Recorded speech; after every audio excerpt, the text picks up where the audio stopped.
pagkakataong ito, sumunod ka rin sana sa kagustuhan ng tatay at ang mga kapatid mo, mama mo, para sa ikagaganda ng buhay ninyo.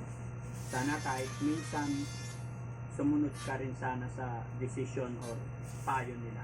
Kumbaga, kung sabi niyo, diba? Talaga. Ano mapapala mo sa gupit-gupit na yan?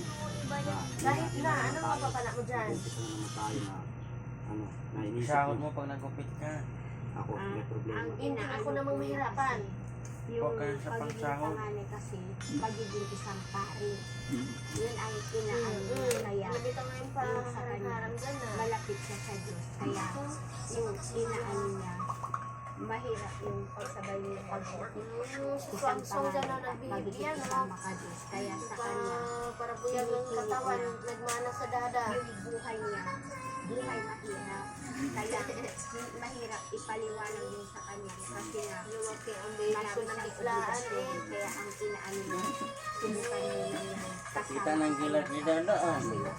Yung time na hirap na Hindi hirap kumot siya, agwis yung ko. wala kami wala kami kumbaga, Buta-buta-butabog tubig.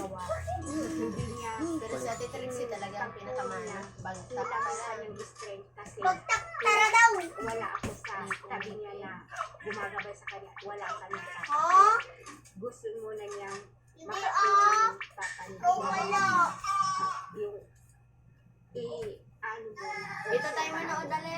hindi mo naman masasabi Yun ni talaga RJ, yung baby ko dyan marinig lang na. kay RJ. Hindi, si hindi RJ, ba yan? experience na yung buhay doon sa Baguio kung gaano kahirap ang Tapos pag ano, hanapan na ha, hindi na aamin ha.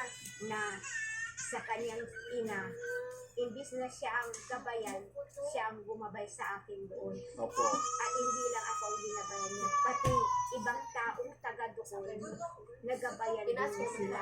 Napakabait ni Kuya RJ, no? Meron siyang natutulungan doon. Kahaba-haba po. Ano yan na yung Pinamala pasimula sila yan? na pagmamahal ni Kuya RJ, lalong-lalo na sa kanyang pamilya. Ano yan yung mama na nila nila yan? Ano kita na sila?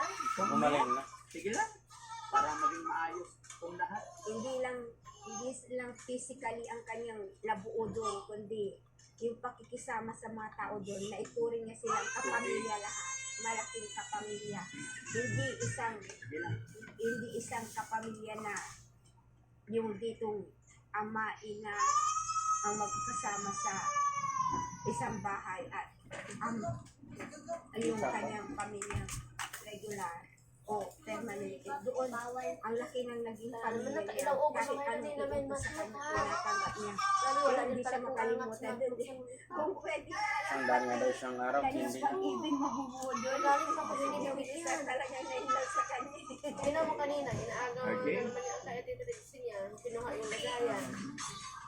Unang-unang sa lahat, papasalamat po ako, lalo Ulan mo na yung sa kapatid mo, Panginoon, ha? sa inyo na gumabay po sa amin, sumusunod sa amin.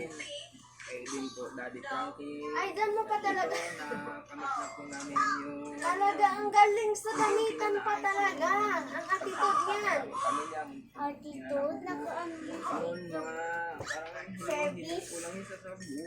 Kita Sa mo naman yan. talaga ngayon. Sipon ko, saan mo lagay? Hindi yan sa inyo mga Yasmin.